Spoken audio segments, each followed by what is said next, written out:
Kanetsuki Maharu ang pangalan ng isang dalaga mula sa pamilya ng kamag-anak na kasamang nakatira ng bida, si Itsuki. Isang araw, palihim niyang inanyayahan si Itsuki na magkita sila sa rooftop para mag-usap dahil hindi maganda kung sa bahay nila ito pag-uusapan. Sandali siyang nag-atubili dahil napakahirap sabihin ng diretsahan ang lahat. Hinimok siya ni Itsuki na magsalita ng tapat dahil magkaibigan naman silang lumaki. Matapos ang ilang sandaling paghahanda ng loob, humarap si Maharu sa kanya at sinabing buntis siya na magkakaanak siya. Dahil 3 taon na silang magkasama at napakarami na nilang ginawa, at sa dami ng mga romantikong bagay na pinagsaluhan nila, iniisip ni Maharu na normal lang na magkaroon sila ng anak. Nagulat si Itsuki, pero mabuti na lang at itinanggi ni Maharu na siya ang ama ng bata. Nagsimula siyang mag-alala sa kalagayan ni Maharu, iniisip kung paano siya nakakayang maging ganito kalamig tungkol sa pagiging buntis. Ngunit bago pa masabi ni Maharu kung sino ang ama, pareho silang nilamon ng isang mahiwagang bilog na nagpakita mula sa langit. Pagmulat muli ng kanyang mga mata, napagtanto ni Itsuki na dinala sila sa isang lugar na lubos na hindi pamilyar sa kanya. Nababahala, agad na hinanap ni Itsuki si Maharu, at napansin niyang nakahiga lang ito sa tabi niya. Maya-maya, nagising din si Maharu. Kakaibang kalmado ito, pinag-aralan ang paligid at sinabing parang mga inabandon ang guho ang lugar. Kung ikukumpara sa pagiging buntis bago magpakasal, ang madala sa ibang mundo ay parang laruan lang. Sa anumang kaso, kailangan nilang makalabas dito. Kahit hindi naman kailangang malaman ni Itsuki, ipinilit pa rin ni Maharu na sabihin kung sino ang ama ng bata. Nakagugulat pero wala palang ama. Isang araw lang, naramdaman niyang may nagbago sa katawan niya, naghanap siya sa internet, at sabi ng resulta ay senyales daw iyon ng pagbubuntis, kasunod ng pregnancy test na may 2 guhit. Hindi na niya alam ang gagawin. Natakot siyang magpatingin sa doktor, kaya't si Itsuki lang ang pinagsabihan niya. Matapos mailabas ang mga matagal na niyang kinikimkim na damdamin, gumaan ang pakiramdam ni Maharu. Pinayuhan siya ni Itsuki na magpatingin pa rin sa doktor, at kapag nakataka sila sa kakaibang lugar na ito, sasamahan daw niya ito. Biglang napasigaw si Maharu sa sakit. Inakala ni Itsuki na morning sickness iyon, pero hindi, hinawakan ni Maharu ang ulo niya at sumigaw sa matinding kirot. Pagkatapos, isang higanteng halimaw ang lumabas mula sa katawan niya. Agad itong sumugod kay Itsuki habang sinusubukan pa niyang unawain ang nangyayari. Nang akala niya ay katapusan na niya, nagising ang kapangyarihan ng bida sa kanya. Isang espada ang nabuo mula sa kanyang kamay, at ginamit niya yon para atakihin ang halimaw at protektahan si Maharu. Matapos mapabagsak ang nilalang, napansin nilang may bitak sa pader. Paglabas nila roon, napunta sila sa isang nakakatakot na kabubatan. Ngunit hindi pa roon natatapos ang mga sorpresa, natuklasan ni Itsuki na may marka sa kanyang kamay, at mayroon din si Maharu sa kanyang pisngi. Habang parehong naguguluhan at tulala pa sila, isang ferret ang biglang lumitaw mula kung saan at umakyat kay Maharu. Tinanggap sila nito sa mahiwagang mundo ng Granvania. Nang makita ni Maharu ang lumilipad na ferret, inakala niyang laruan o drone yon. Ipinakilala ng ferret ang sarili bilang si Mana. Pagkatapos, lumipad ito paikot kay Maharu, at base sa amoy niya, sinabi nitong isa siyang birhen, at amoy daw siya parang mga daisy. Kasama ng ferret ang isang binatang may kulay kahel na buhok na nagngangalang Nar. Ipinakilala ni Mana ang magkapatid kay Nar bilang mga mervits sa pagkakataong ito, dahil taglay nila ang mga marka ng selyo. Dahil mapanganib manatili sa lugar na yon, inalok ni Nar na samahan ang dalawa papunta sa Granvania Castle upang makilala ang pinuno. Ipinakilala niya ang sarili bilang iskolar ng kahariang ito. Dito, tinatawag ng mga tao ang mundong pinagmulan ni Itsuki at Maharu na Sora. Ito ay ibang mundo, at ang mga napadpad dito ay tinatawag itong mundo ng Mahika. Sa madaling salita, ang lugar na ito ay isang paralel na mundo ng kay Itsuki. Pagharap nila sa hari, mainit silang binati nito at agad dumiretso sa pakay. Ang mundong ito ay nasa panganib at kailangan niya ang tulong ng dalawa upang iligtas ito. Bawat 10 taon, may mga mervits na may dala ng mga marka ng selyo na lumilitaw mula sa langit ng mundong ito. Taglay ng dalawa ang espesyal na kapangyarihan at nais ng hari na gamitin nila yon upang tuparin ang isang misyon. Biglang nawalan ng malay si Maharu at agad dinala sa doktor. Lubos na nag-alala si Itsuki sa kanya, ngunit patuloy siyang inaasar ng ferret tungkol sa pagiging malibog, saka nagpatuloy sa pag-imagine ng mga senaryong mas matindi pa sa mga eksenang nasa pelikulang pamatanda. Nagising si Itsuki at natuklasang hubot-hubad siya maliban sa kanyang salawal, at mahigpit na nakatali ang kanyang mga braso at binti. Sa harap niya ay isang seksing dalagang may pulang buhok. Sinabi nitong maganda raw ang katawan ni Itsuki, saka ipinakilala ang sarili bilang si Dr. Rayon. Nais ni Dr. Rayon na obserbahan niyang mabuti ang kanyang katawan. May 12 marka ng selyo sa kanyang katawan, at kailangan niyang tapusin ang mga misyong may kinalaman sa mga markang iyon. Sa pamamagitan ng pagpasok sa labyrinth at pagtupad sa tungkuling alisin ang mga karumihan, maaaring makabalik sina Itsuki at ang kanyang kapatid sa tunay na mundo. Sa kasalukuyan, ang mga karumihan sa loob ng labyrinth ay naging mga halimaw at hindi kayang talunin ng mga tao ng mundong ito. Kailangan niyang hanapin ang mga banal na bituin na nawala ang kapangyarihan sa loob ng labyrinth at lumikha ng mga bagong tao. Sa ganitong paraan, muling maisiselyo ng labyrinth ang mga karumihan. Hindi siya mag-iisa dahil makakasama niya ang mga babaeng pari ng 12 zodiac sign sa misyong ito. Magkakaroon ng 12 dalagang may taglay na kapangyarihang makalikha ng mahikang naglilinis. Hanggang sa maubos ang kanilang kapangyarihan, tutuparin nila ang tungkuling iyon bilang mga babaeng pari. At ang pinsan niyang si Maharu ay isa ring Virgo priestess. Dumating si Maharu sa tabi ng kama ni Itsuki at sinabing narinig na niya ang buong kwento at tila siya raw ay tinawag bilang isang priestess. Nang lumitaw ang selyo, nakaramdam si Maharu ng matinding sakit sa katawan. Ipinaliwanag ni Rion na dahil may kakayahan ang mga priestess na alisin ang mga karumihan mula sa katawan, nagkakaroon sila ng mga sintomas na kahawig ng pagbubuntis kapag lumilitaw ang selyo. At dahil naalis na ni Maharu ang lahat ng karumihan mula sa kanyang katawan, pansamantala siyang magiging maayos. Sa kabutihang palad, hindi talaga buntis si Maharu. Ngunit hindi doon nagtatapos ang kwento. May karagdagang tungkulin ang mga priestess, ang isagawa ang ritual ng pag-ibig. Ibig sabihin, kailangang likhain ng mga priestess ang isang bata mula sa mga bituin kasama si Itsuki. Ayon sa paliwanag ng ferret, ang paglikha ng mga sanggol ay ang paraan upang mailigtas ang mundo. Inisip ni Itsuki ang mga eksenang kasama ang 12 magagandang dalaga at napangiti siya ng may kalaswaan, kasabay ng ferret. Sa ngayon, kailangan nilang isagawa ni Maharu ang 12 zodiac love ritual. Pagkatapos ng lahat, ang unang pagkakataon ay mas magiging komportable kung sa isang taong pamilyar. Ipinangako ni Rion na tuturuan si Maharu mula umpisa hanggang dulo, at doon nagsimula ang kanilang maselang tagpo. Magkasamang naupo sina Itsuki at Maharu sa kama.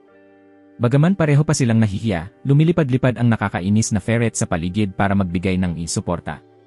Hinipo-hipo nito si Maharu dahilan para mainis si Itsuki at itapon ito palayo. Sa mga ganitong bagay, iginagalang ni Itsuki ang nararamdaman ni Maharu, ngunit dahil ito ay isang misyon para makabalik sa kanilang mundo, nagpasya silang ituloy ito. Doon nagsimula ang dalawa. Ang ritual ng pag-ibig ay isang banal na seremonya na naglalayong lumikha ng mga munting bituin. Ang 12 priestess na tumutugma sa mga konstelasyon, kasama ang Mervits, ay nagtutulungan upang malikha ang mga munting bituin. Dito nagtatapos ang aral at nagsimula sina Itsuki at Maharu. Nahulog sila sa isang tila kosmikong ulirat at agad na ipinanganak ang bata. Labis na nagulat si Itsuki dahil malinaw na wala naman siyang ginawa at hindi man lang siya nakaramdam ng anumang kaligayahan. Lumabas na ang ritual ng pag-ibig ay hindi tungkol sa karaniwang gawain ng lalaki at babae. Upang malikha ng 12 priestess ang mga munting bituin, ang damdamin ang tunay na susi, hindi ang pisikal na katawan, at ito ay isang banal na ritual, si Mana lamang pala ang nagpapakalat ng maling impormasyon. Lumabas ang bata upang batiin ang lahat. Ito ang kinatawan ng Virgo constellation na pinangalan ng Virgo. Napaka-cute ng sanggol dahilan para labis na matuwa sina Maharu at Itsuki. Isang umaga, habang magkatabi sina Maharu at Itsuki, muling sumingit ang manyakis na Mana. Inamoy-amoy nito ang buong katawan ni Maharu, sabay puri na nagsisimula na raw siyang magkaroon ng halimuyak ng isang babae. Saka tinukso si Itsuki na siguradong masarap daw ang pakiramdam noong ginamit niya kagabi ang malalaking dibdib ni Maharu. Namula at nataranta si Maharu, kaya itinapon niya ang manyakis na ferret na lumipad ng ilang metro palayo. Gusto sanang makita ng dalawa ang bata, ngunit dinala na ito para sa espesyal na pagsasanay. At kailangan din nilang tuparin ang kanilang tungkulin bilang Mervits at priestess. Kaya sumunod sila kay Mana papunta sa bayan. Sa daan, may lumitaw na isang dalagang kumakain ng tinapay, kunwari na dulas at tumama kay Itsuki, dahilan para matumba ito sa ibabaw niya. Namula agad ang dalaga at mabilis na tumakbo palayo. Lahat ng ito ay ginagawa niya ayon sa script na hawak niya. At sadyang napakasama ng kanyang pag-arte. Sa silid-aralan, ipinakilala ni Rion ang isang grupo ng mga bagong dalaga. Mula ngayon, sabay-sabay silang mag-aaral, bawat isa ay nagsasabing sunod-sunod ang kanilang pangalan at propesyon. Nagulat si Itsuki nang makita sa kanila ang dalagang bumangga sa kanya kaninang umaga. Ang 12 magaganda at mapanuksong dalagang ito ay nagbigay sa kanya ng kaba, habang inihahanda niya ang sarili para sa mga pagsubok na naghihintay sa silid. Si Mana, na punong-puno ng kalaswaang naiisip, ay nag-aalala hindi lang sa isipan ni Itsuki kundi pati sa kanyang pagkalalaki. Maingat nitong binilhan si Itsuki ng isang handbook na naglalaman ng 100 sikreto sa silid, sabay paalala na habang mas matindi ang pagtatalik, mas malakas daw ang batang bituin na isisilang, lahat ito raw ay para sa kabutihan ng mundo, at wala siyang kahit anong malaswang intensyon. Sa ganitong paraan, opisyal na nagsimula ang paglalakbay ni Itsuki sa paglikha ng mga anak sa kakaibang kahariang ito. Palihim na inayos ni Mana na makapagsama si Itsuki sa isa pang dalaga, ngunit nabigo ang resulta. Kinabukasan, matapos ang pagtatanong, nadiskubre ni Mana na wala pa ring bagong batang ipinanganak, kaya tinawanan niya si Itsuki at tinawag siyang mahina sa pakikipagtalik, sabay suhestyon na bumili ito ng one-hour rocket upang mapatunayan ang kanyang pagkalalaki. Ang buong grupo, kasama ang mga bagong kakilala, ay nag-organisa ng isang maliit na salusalo upang tanggapin ang dalawang panauhing kagalang-galang, isang masayang tagpo na walang pinagkaiba sa isang pista ng pinakamayamang pamilya sa bansa.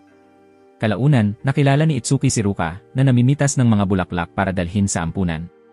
Tinulungan siya ng bida, kaya't nagkaroon sila ng pagkakataong mapag-isa. Biglang lumapit si Ruka, dahilan para isipin ni Itsuki na gusto nitong makipag-meet sa ganitong maganda at tahimik na lugar. Ngunit sinabi lang ni Ruka na nais niyang basahin ang isip ni Itsuki upang matiyak na taos-puso ang ritual ng pag-ibig. Gayunman, hindi niya ito magawa dahil si Itsuki ay mula sa ibang mundo. Pagkaalis ni Ruka, lumapit naman si Maharu upang hanapin siya, may lambing at pang-akit sa mga mata. Ibinahagi nitong marahil ay nakainom siya ng tsokolate na mapait at kapag lasing daw ang tao, lumalabas ang totoo nilang damdamin. Nagpasalamat siya kay Itsuki sa palagi nitong pagsama mula pagkabata, sabay banggit ng isang pangako mula 10 taon na ang nakalipas, ngunit hindi na ito naalala ni Itsuki, kaya tahimik na inilagay ni Maharu sa kanyang likod ang regalong manika. Pagkatapos noon, dinala siya ni Mana upang maghanda sa pagpasok sa labyrinth, isang lugar kung saan maraming mandirigma na ang pumasok, ngunit wala nang nakabalik. Babala, mapanganib ang lugar na yon, puno ng mga karumihan. Sa nursery kung saan inaalagaan ang batang bituin, nakilala ni Itsuki sina Virgo at Alfie na nag-ensayo. Patuloy na pinapakain ni Alfie ang bata ng mga sibuyas at sinasabihan ng masasakit na salita, ngunit ang pakikitungo niya kay Itsuki ay tuluyang nagbago. Niyakap ng bata ang kanyang ama at nangakong magsasanay ng mabuti upang makapasok sa labyrinth kasama niya balang araw. Pinayuhan din ni Alfie si Itsuki na magkaroon pa ng mas maraming batang bituin upang mas tumaas ang tsansa niyang magtagumpay. Gayunman, bukod kay Maharu, hindi pa rin nakakaramdam si Itsuki ng anumang damdamin para sa iba. Muling lumitaw si Ruka, at sa pagkakataong ito ay kumatok siya sa pintuan ni Itsuki, tahasang iminumungkahi na matulog silang magkasama ngayong gabi. Sa simula, nagdahilan si Itsuki na inosente pa siya, at hindi niya kayang pabayaan si Virgo na matulog ng mag-isa. Ngunit kalaunan, parehong nagpadala ang dalawa sa kanilang damdamin. Sa una, nahihiya si Ruka at gustong patayin ang ilaw, ngunit tuluyang dinala sila ng maselang atmosfera. Kinabukasan, iginawad ng hari kay Itsuki ang mga guardian star na kumakatawan sa 12 zodiac sign. Bawat bituin ay isinilang mula sa isang babae at may kakayahang sumipsip ng mga karumihan. Kapag nailabas ang lahat ng 12 bituin sa pinakamalalim na bahagi ng labyrinth, mapoprotektahan ang mundo. Sa harap ng sinaunang tarangkahan, ipinaliwanag ni Rion na itinayo ito ng mga ninuno upang selyuhan ang mga karumihan. At ngayon, magsisimula na ang ritual. Bumukas ang pinto at pumasok sina Itsuki, Mana, at ang dalawang batang bituin. Sa kanilang harapan ay isang tunay na labyrinth na may 12 antas, bawat isa ay binabantayan ng isang pinunong karumihan. Ang mga nilalang na ito ay isinilang mula sa negatibong enerhiya ng mga tao. Habang mas lumalalim, mas lalo silang nagiging makapangyarihan. Kaya't kung walang pagkakaisa at tamang koordinasyon, mahirap silang makabalik ng buhay. Pagkapasok pa lamang nila, agad lumitaw ang isang pinuno, at sa simpleng paggalaw ng kamay nito, biglang nahilo ang dalawang batang bituin. Agad na sumugod si Itsuki, ngunit huli na siya. Bumagsak ang dalawang bata at naging mga estatwang bato, dahilan para lubos na mabahala si Itsuki. Hinila siya ni Mana at pinaalalahanang sa lahat ng estratehiya, ang pagtakas ang pinakamainam na pagpipilian. Sa sandaling iyon, tunay na napagtanto ni Itsuki na kailangan niyang lumikha ng mas marami at mas malalakas na mga bata upang mailigtas ang mundong ito. Pagkalabas nila sa labyrinth, bumalik sa normal na anyo ang dalawang bata. Nagpasalamat sila kay Itsuki sa pagliligtas sa kanila. Nalito si Itsuki, hindi niya maintindihan kung ano ang nangyari. Ipinaliwanag ni Mana na ang mga batang bituin ay pinoprotektahan ng mga banal na manika tuwing nasa panganib sila, kaya maaari siyang maging panatag. Ganap na gumaling din ang mga sugat sa katawan ng mga bata. Ito ay isang pagsubok lamang. Sa susunod, kailangan nilang magsikap pa. At syempre, ayaw na ni Itsuki na magdusa pa ang kanyang mga anak. Kaya siya at ang dalawang bata ay muling pumasok sa labyrinth. Napansin ni Mana na naging mas responsable na siya bilang isang mervet.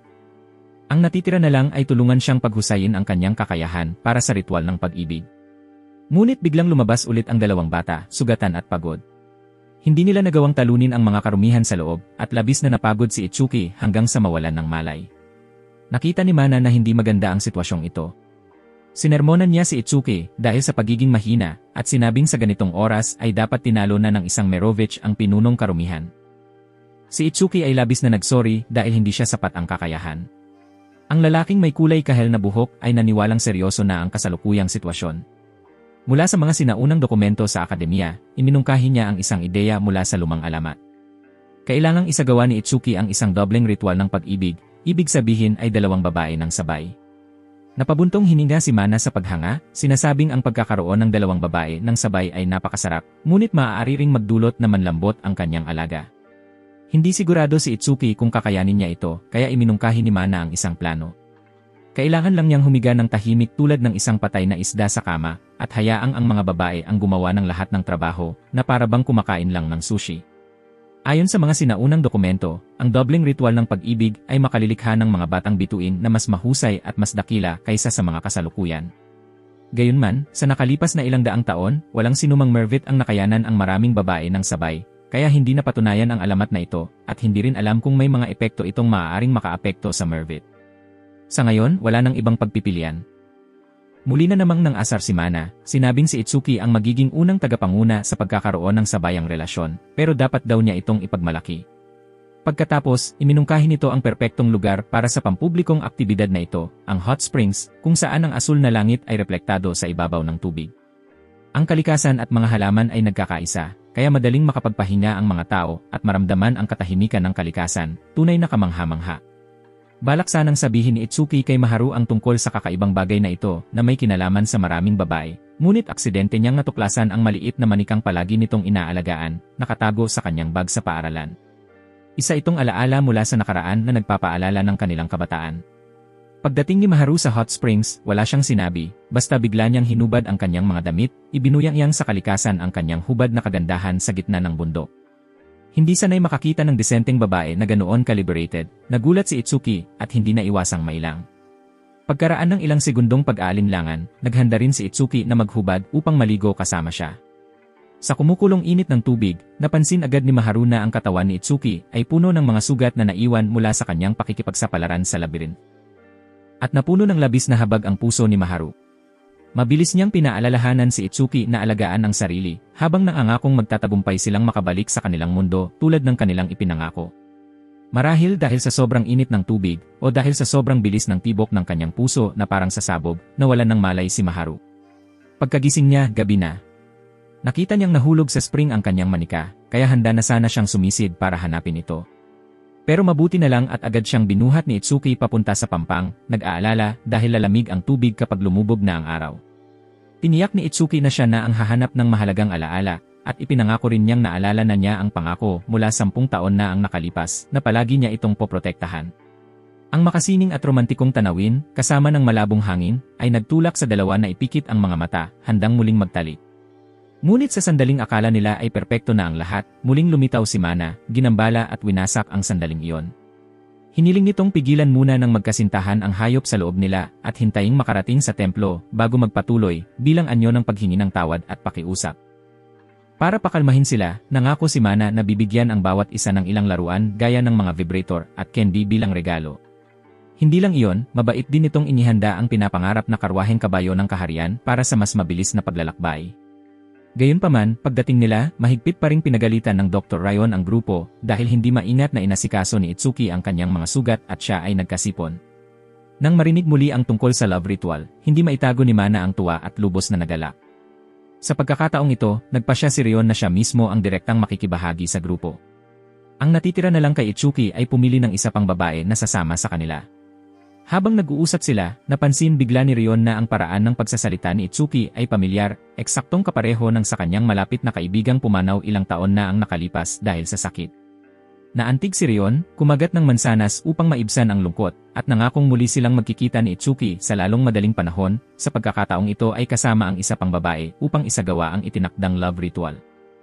Sa daan pa uwi, habang nalilito pa rin kung sino ang pipiliin, biglang tumigil si Itsuki sa harap ng isang tindahan, kung saan si Farun ay may dalang mga tray, nagsisilbi sa mga customer, at sumasayaw ng kaakit-akit, dahilan para magsigawan sa tuwa ang mga lalaki.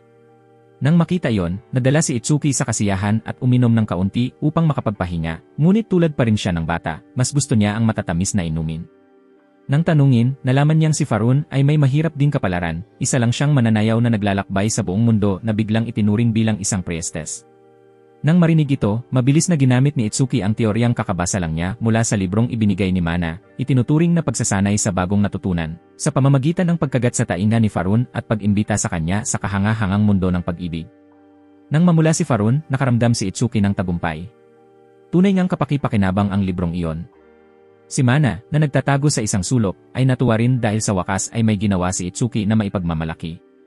Kaya muling isinagawa ang love ritual, kasama ang dalawang kaakit-akit na babae sa harap niya.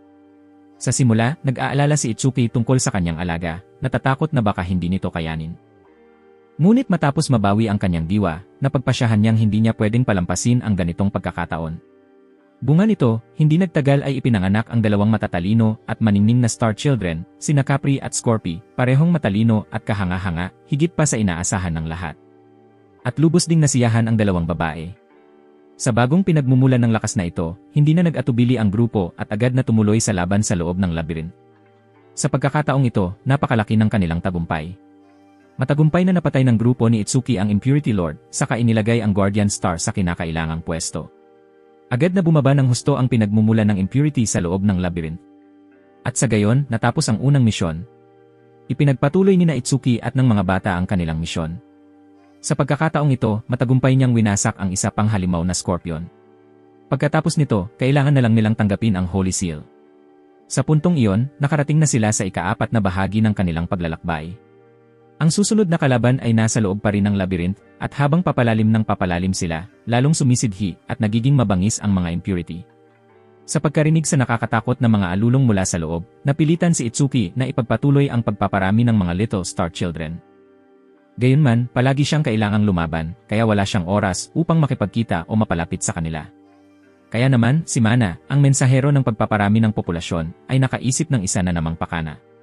Dadalin daw nito si Itsuki at ang 12 magagandang babae sa isang resort para magbakasyon, kung saan maaari nilang gawin iyon kahit kailan, kahit saan. Si Mana rin mismo ang gagabay sa bakasyong ito. Gagawin daw nito ang lahat para sa love ritual. Muli nitong tinukso si Itsuki tungkol sa kanyang magandang kapalaran, sinasabing sa pagkakataong ito ay magkakaroon siya ng 12 bihis seksi at masisiglang priestess na makakalaro niya. Nang makita ang pagkawalang muwang ni Itsuki, kinailangan pa nitong ipaliwanag, bughaw na dagat, mapuputing ulap, gintong sikat ng araw, 12 seksing kasintahan sa bikini, gaano raw kaganda ang magiging karanasan. Maging ang mga swimsuit ng mga babae ay maingat na inihanda ni Mana. Sa pagkakataong ito, sumama rin sa dalampasigan ang lalaking may kulay ginto ang buhok para kumuha ng mga litrato, mukhang bastos dahil nakabukas ang kanyang kamiseta. Isa siyang kilalang idolo sa paaralan, ngunit isa rin siyang stalker na nang-aabala ng mga priestess. Marahil, si Lilith ang target niya sa pagkakataong ito. Isa siyang playboy, ngunit walang kahit isang priestess ang nahulog sa kanya, kaya sunod-sunod siyang sumuko at palipat-lipat ng pakay. Mukhang dahil ipinost ni Mana ang mga larawan sa social media, naamoy siya ng lalaki at sinundan. Ilang magagandang babae na nakasuot ng mapang-akit na swimsuit ang dumating sa dalampasigan, mukhang relax at masigla, dahilan para mamula si Itsuki. Dahil labis na abala si Mana, itinapon muli ito ni Itsuki, lumipad ng ilang metro palayo. Pagkatapos ay naupo siya sa tabi ni Lilith, tinanong kung bakit hindi ito nakikilaro sa tubig kasama ng iba. Sinabi ni Lilith na tiningnan niya ang kanyang kapalaran, at ayon sa hula ngayong araw, kailangan niyang iwasan ang tubig. Kaya inanyayahan niya si Itsuki na maglaro na lang kasama ng iba. Nang makita nila ang lalaking kulay ginto ang buhok na kumukuha ng selfie, pinuna siya ni Lilith bilang isang taong makasarili at labis ang pagmamahal sa sarili. Dahil minsan na itong lumapit sa kanya para magpahula kung aling priestess ang pinakapurong anghel at pinakabagay sa kanya. Hindi maganda ang impresyon ni Lilith sa kanya, at nang mapansin niyang tila hindi naniniwala si Itsuki sa kanyang hula, tinakpan niya ang kanyang mukha at biglang umiyak. Agad na tumayo ang isang babaeng may kulay rosas na buhok at matapang ang dating, ipinakilala ang sarili bilang si Lily, at sinabing parurusahan niya ang sinumang mangahas na manakit kay Lilith. Nang makita ni Lily na matapang pa ring iginiit ni Itsuki na mali ang propesya ni Lilith, diretsahan niya itong hinarap. Para kay Lily, si Lilith ang pinakamagaling, ang numero 1. Laging tama si Lilith. Kung may lakas loob si Itsuki na sabihing mali ang propesya ni Lilith, gusto niyang patunayan iyon ng maayos. Humingi ng paumanhin si Itsuki, ngunit iginiit pa rin niyang hindi siya kailanman maniniwala sa mga trick ng panghuhula. Minura siya ni Lily, tinawag siyang bastos, at sinabing siya na mismo ang dapat magpatunay kung gaano katama ang mga propesya. Pagkatapos ay tinawag niya si Lilith na lumabas upang ipakita sa hangal na ito ang pambihira niyang kakayahan sa propesya. Kinuha ni Lilith ang kontrol sa kanyang katawan at tinanong si Itsuki kung ano ang nangyari. Ikinuwento ni Itsuki ang lahat, gustong marinig ang propesya ni Lilith. Kaya kinuha ni Lilith ang kanyang kristal na bola, pumikit, at sinubukang damhin ang paparating na hula. Bigla siyang natigilan, sa kamahiyain na kinuha ang kanyang kwaderno upang magsulat, sabay sabing masyado raw kalokohan ang propesya niya. Nang makita na muli siyang binubuli, agad na sumingit si Lily, nagbigay ng babala. Mula sa di kalayuan, nakitang binabayaran ng lalaking kulay ginto ang buhok si Mana upang ibunyag ang impormasyon tungkol sa kanilang pinag-uusapan. Tinanong ni Lily si Itsuki kung ano ang ginawa niya sa kanyang kapatid, ngunit sinabi nitong simpleng humingi lamang siya ng propesya. Biglang lumitaw si Mana mula kung saan at nagpasiklab pa ng sitwasyon, sinabing ang totoong dahilan ay dahil tumanggi si Itsuki na maniwala sa propesya ni Lilith. Pagkatapos, bumulong ito ng kung ano sa lalaking kulay ginto ang buhok kapalit ng gantimpala. Napansin ni Lily ang isang piraso ng papel na nakasuksok sa ilalim ng kanyang underwear. Kinuha niya ito at binasa at tila may naunawaan siya. Pagkatapos ay tinanong niya si Itsuki kung handa na ba ito sa mangyayari. Itinuro niya mismo ang mukha nito at sinabing sa takbo ng mga pangyayari, maaari siyang mamatay dahil nakita raw ni Lilith ang marka ng kamatayan sa kanya sa malapit na hinaharap. Nang makita si Itsuki na nananatiling walang pakialam, pinagalitan siya ni Lily, sinabing kung iyon ang hinaharap, dapat ay tanggapin niya ito, dahil kahit malaman niya ang propesya, hindi pa rin niya iyon mababago. Dahil dito, tuluyang nagalit si Lily, paulit-ulit niyang sinuntok ang sariling ulo, at patuloy na nagpapalit sa pagitan ina Lily at Lilith. Muling lumitaw si Lilith, ang mukha ay punong-puno ng luha. Sinabi ni Itsuki na narinig na niya ang lahat mula kay Lily, ngunit hindi pa rin siya makapaniwala. Habang umiiyak, sinabi ni Lilith sa kanya na totoo ang lahat. Kaya tinanong siya ni Itsuki kung kailan, anong oras, at saan siya mamamatay, at kung kaya niyang makita ang hinaharap, siguradong alam niya yon. May luha sa mga mata ni Lilith habang sinasabing tungkulin ng isang pari na suportahan ang Merivit. Ang propesya ay upang mahulaan ang hinaharap at upang makaiwas din sa panganib. Kaya't nagmakaawa siyang pakinggan ni Itsuki ang kanyang propesya. Pagkatapos ay itinuro niya si Mana na abala sa pag-enjoy. Bagaman hindi niya kayang pigilan ito, maaari niyang baguhin ang resulta ng propesya sa pamamagitan ng kilos. Kaya, tatamaan niya mismo ang kahinaan nito. Samantala, ang lalaking kulay ginto ang buhok ay nasa labis na kasiyahan dahil sa teknik sa pagmasahe ni Mana.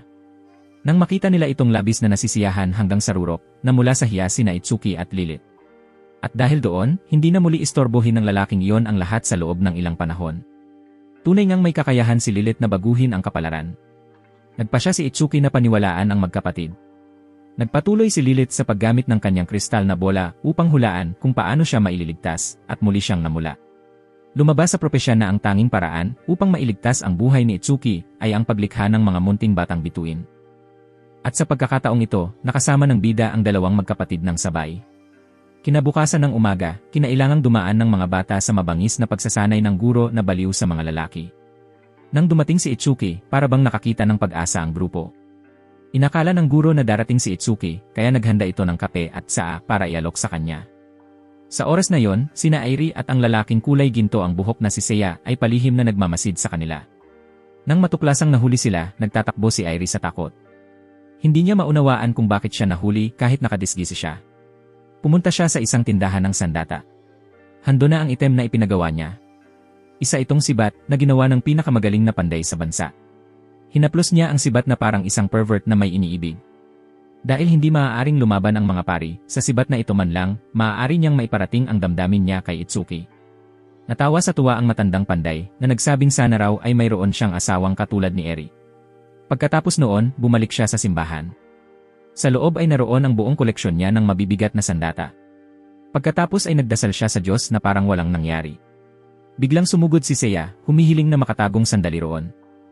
Dahil sa kasabihang, ibigin mo ang iyong mga kaaway, nagpasya siyang tulungan ito. Tinanong niya kung ano ang problema, at maaari raw itong maglabas ng saloobin sa kanya. Maya-maya, tila natuklasan ni Seiya ang bagong katotohanan sa buhay. Ikinabigla niya ito at buong pusong nagpasalamat kay Eri habang umiiyak. Para sa kanya, napakasakit na wala siyang mapagsabihan. Nang makita ni Eri na nagbahagi ng sikreto si Seiya, naisip niyang dapat ding ibahagi ang sariling kwento sa kanya. At doon naganap ang isang malabong eksena na maaaring magdulot ng maling akala. Ngunit ang totoo, nag-ensayo lang sila gamit ang mga sandata. Dahil hindi makayanan ni Seiya ang sobrang bigat ng sibat, nadulas ito at natumba. At sakto namang bumukas ang pinto at nakita ni Itsuki si Seiya na nakapatong kay Eri. Kaya't nagkamali ng akala si Itsuki at pinagalitan si Seiya bilang isang masamang tao. Nang makita ni Eri na ligtas pa ang kanyang sandata, nagsimula siyang magpaliwanag na naglalaro lang sila ng kaunti. Dahil natakot si Itsuki na baka pinilit siya, nanumpa siyang ipagtatanggol ang dangal ni Eri. Nang marinig niyang sinabi ni Mana na birhen pa si Eri, medyo gumaan ang loob niya. Kaya dinala ni Eri si Itsuki sa loob ng kanyang bodega ng mga sandata at tuwang-tuwang pinakuha ng mga litrato kay Seiya. Sinamantala ni Itsuki ang pagkakataon upang anyayahan siya sa kama, ngunit sa kasamaang palad para sa kanya, si Ari ay isang mahilig sa sadomasochismo. Ngayon, may bagong kalokohan na naman si Mana para kay Itsuki, papalaruin siya ng isang adultong action role-playing game. Ngunit ang problema, sa larong ito, bawat babae ay si Mana rin. Nakakatakot, kaya tumakas si Itsuki upang puntahan ang aris na pari na si Ari, eksaktong ayon sa planong itinakda ni Mana noon pa. Sa kabutihang palad, mainit siyang tinanggap ni Ari. Nagkunwari siyang napadaan lang doon. Pinaligiran si Ari ng mga bata. Ipinaliwanag niya na inaalagaan at tinuturuan niya ang mga batang iyon. Humingi ng paalam si Itsuki para umalis. Pumunta siya sa isang mataong lugar kung saan nagsisiksikan at nagtutulakan ang mga tao habang namimili. Pagod na pagod si Itsuki pero nakakuha rin ng ilang cake. Ngunit bago pa siya makapagsimula ng maayos na pag-uusap kay Yuzuha, bigla na itong tumakbo palayo, naiwan pa ang kanyang mga sandalyas. Umupo si Itsuki at kumain ng cake mag-isa, habang si Yuzuha naman ay nagtago sa isang tabi, malungkot dahil bigla siyang napiling maging pari. Eksaktong sa sandaling iyon, lumitaw si Mana na may reklamo sa mukha, at inihagis kay Itsuki ang isang mangabok, nagrereklamo kung bakit hindi niya naisipang bigyan ito ng bahagi ng cake. Bukod pa roon, sinadya ni Mana na pumili ng isang sensitibong kabanata upang ipahiwatig na dapat matutunan ng bida kung paano ito iangkop sa mga adulto, at ang pinatutungkulan sa imahinasyon ay walang iba kundi si Airi. Hindi ito pinansin ni Itsuki at tumayo upang umalis, mabilis na naglakad papunta sa pintuan ni Yuzuha upang kumatok. Sa una, labis na maingat si Yuzuha, ngunit dahil gutom na siya, napilitan siyang tanggapin ang cake mula sa kamay ni Itsuki. Nagpatuloy ang sorpresa nang mahuli niya si Yuzuha na ginagamit ang cake upang burahin ang ilang maling guhit sa kanyang pagpipinta. Ang inosente at kaibig-ibig na kilos na yon ay nagpaalis ng pag-aalinlangan ng dalaga kay Itsuki. Maging siya mismo ay matapang na inanyayahan itong manatili at uminom ng tsaa na siya mismo ang nagtimpla, sabay ngiti rito at pagtawag ng Tioni Ai-chan. Hindi niya alam na sa labas, iniisip na naman ni Mana ang isang kabaligtarang eksena, kung saan hindi lang sila nagsatsaa, kundi gumagawa rin ng maraming malabong at malaswang bagay ng magkasama. Ang atmosfera sa pagitan ng dalawa noon ay medyo alanganin. Paulit-ulit na humingi ng paumanhin si Yuzuha dahil tinawag niya si Itsuki nang hindi inaasahan, saka muling humingi ng paumanhin dahil pinilit niya itong uminom ng tsaa. Bawat paghingi niya ng tawad ay lalo lang nagdagdag ng pagkamahiyain sa pagitan nila. Upang mabasag ang katahimikan, binago ni Itsuki ang usapan at tinanong tungkol sa ipinipinta ni Yuzuha at nalaman niyang iyon pala ang pang-araw-araw na trabaho ng dalaga. Ngunit sa katunayan, may malubha itong takot sa mga tao, hanggang sa gabi ay kailangang gumapang siya sa loob ng kahon upang makaramdam ng kapanatagan. Binigyan pa nga niya ng cute na pangalan ang kabaong na iyon at itinuring na parang matalik na kaibigan. Madalas siyang magkaroon ng magagandang panaginip. Gayunman, malungkot niyang sinabi na kamakailan ay hindi na siya muling nakapanaginip ng ganoon habang nakahiga sa kabaong, kaya biglang naantig si Itsuki at nagmungkahing bukas ay magtanghalian sila sa parke upang makakita siya ng ibang tanawin at magkaroon ng bagong inspirasyon para sa pagpipinta. Kinabukasan, bago pa man dumating si Yuzuha, kinailangang tiisin ni Itsuki ang pang-aasar ng mono lizard na naglalaro sa harap niya. Takbo ito ng paikot-ikot na parang baliw, kaya kinailangan pa ni Itsuki na habulin at itaboy ito ng matagal bago tuluyang maglaho.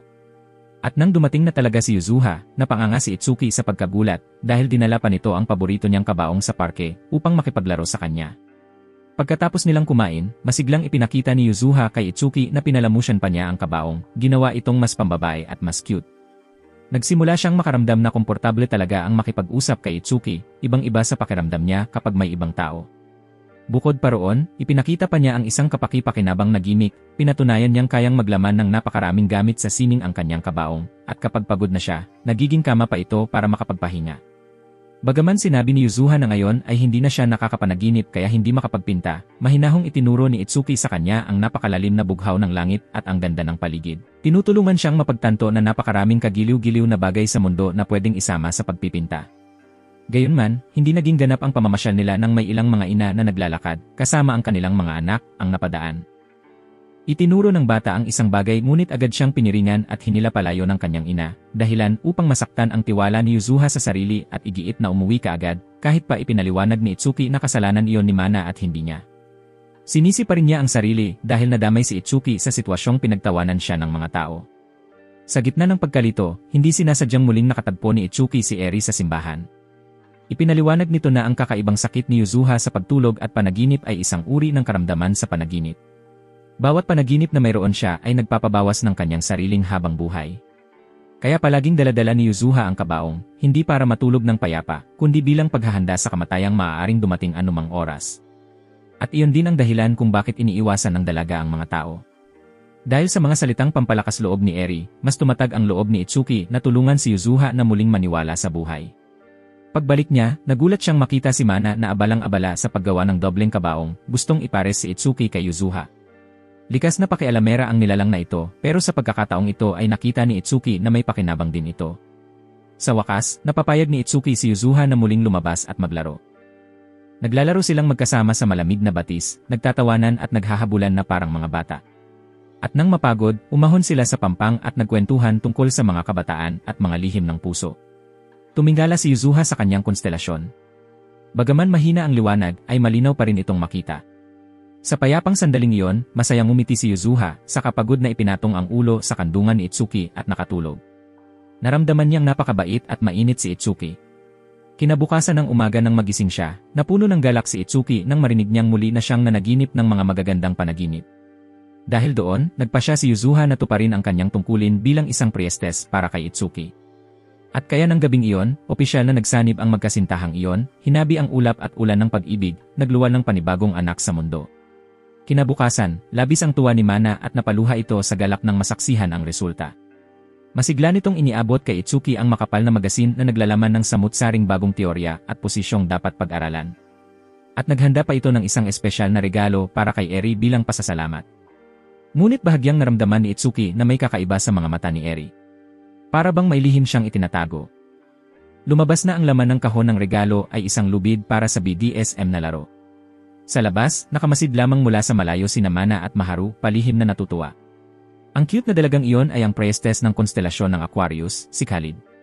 Sikat siya sa buong bayan dahil sa kanyang magalang na asal, banayad na ugali, at miting laging tila sinag ng araw. Inaalagaan niya ang kanyang matandang lolo. Mukha siyang inosente at walang alam sa mundo, iniisip pa nga na ang mga sanggol ay dumarating dahil dinadala ng mga tagak sa mga magulang. Nagtatrabaho siya sa isang maliit na panaderya, kung saan ang matamis na amoy ng harina at mantikilya ay kumakalat sa bawat sulok ng kalye. Madalas siyang purihin ng mga tao bilang parehong mahusay, bihasa, at inosente, kaya't maraming lalaki ang nangarap na makalapit sa kanya kahit minsan lang. Ngayon, ang misyon ni Itsuki ay dumisan ang dalagang iyon. Sa tabi niya, walang tigil sa pagbubulong si Mana, sinasabing siya ang gagamit ng puting papel bilang kanbas, upang mawala sa dalaga ang kanyang likas na inosente at dalisay na pagkatao. Bagaman alam niyang kailangan niyang magsanib sa Star Priestess upang mailigtas ang mundo, hindi makapagsimulang kumilos si Itsuki dahil hindi siya pedopilya. Kahit na ang mga kamay niyang ito ay nakahawak na sa maraming babae, pakiramdam pa rin niya ay kasalanan ang makipaglaro sa isang inosenteng dalaga. Kaya pumunta siya upang tumulong sa panaderya nito. Palihim na nagpasalamat si Khalid kay Itsuki sa masigasig nitong pagtulong, ngunit malinaw rin sa kanya na hindi lang pagkakaibigan ang dahilan nito, kundi gusto rin nitong lumikha ng maliit na bituin kasama siya. Bagaman sinubukan niyang ipaliwanag na wala siyang intensyong imbitahan ito sa kama, lalo lang naging magulo ang mga salita ni Itsuki habang nagsasalita, kaya't medyo naging alanganin ang sitwasyon. Sa huli, napilitang umamin ng tapat ang bida na gusto lang niyang makilala ito na maging kaibigan. Sa ngayon, ang kailangan lang niya ay ang ngiti nito at ang isa pang misyon. Ang nais niyang gawin ay ipagpaliban muna hanggang sa pareho na silang handa at mawala ang pagkailang. Mataas ang pagkakabilog ng mga manggas ni Itsuki habang pumasok siya sa kusina, tumutulong magmasa ng harina at maghurno ng tinapay kasama si Khalid. Sa pamamagitan ng ilang taos pusong pag-uusap, nalaman niyang ang pagiging panadero ay matagal ng pangarap ng dalaga mula pagkabata. Habang pinagmamasdan niya ang maliwanag at inosenteng ngiti ni Khalid na parang sikat ng araw sa umaga, biglang nakaramdam ng kapayapaan sa puso si Itsuki.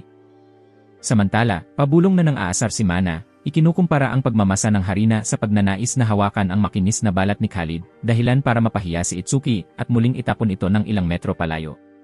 Maghapong naging abala at masaya ang dalawa, umaalingangbaw ang tawanan sa buong kusina, habang ang amoy ng bagong lutong tinapay ay nagpapabilis sa takbo ng oras. Nang lumabas ang unang batch mula sa oven, malikot na bumunot ng piraso si Khalid at pinakain ito kay Itsuki na parang inaalo ang isang bata. Masarap ang tinapay, malambot at matamis, ngunit sa paningin ni Itsuki, wala pa rin itong panama sa kabaitan at lambing ng dalagang nakatayo sa harap niya. Muli na namang dumaldal si Mana, sinabing hindi naman talaga tinapay ang gusto nitong kainin, kundi ang dalaga mismo, kaya't muli rin itong natapon palayo. Bagong empleyado si Itsuki sa tindahan, kaya dapat sana ay masigla ang paligid, pero kabaligtaran, tila tahimik at malungkot ang atmosfera. Nagsalita si Itsuki para palubagin ang loob ni Khalid, sinabing marahil ay busog lang ang mga tao ngayong araw. Malungkot na ikinuwento ni Khalid sa bida ang tungkol sa dating tanyag na panadero, noon, laging punuan ang tindahan, mahahabang pila ng mga mamimili ang naghihintay bumili. Ngunit simula nang siya ang mamahala, kapansin-pansing lumiit ang bilang ng mga parokyano. Noon mismo ay dumating sina Maharu at Eri, bumili ng tinapay bilang suporta, kaya sila ang naging unang dalawang customer, nagdala ng kaunting pag-asa sa dalawa. Ngunit sandali lang tumagal ang saya, dahil maghapon ay nanatiling kasing tahimik ng templo ang tindahan. Buti na lang at dumating ang grupo ng mga batang bituin na pinamumunuan ni Alfie para bumili ng tinapay, dahilan para uminit ang pakiramdam ni Itsuki. Sa oras ng kahirapan, napagtanto niyang hindi siya nag-iisa, dahil palagi siyang may mga kasamahan at kaibigang nasa tabi niya.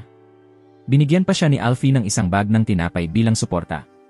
Nang makita iyon, mas ginanahan si Khalid, muling nag-alab ang kanyang determinasyon at buong siglang nagpasya siyang magluto pa ng mga bagong batch ng tinapay.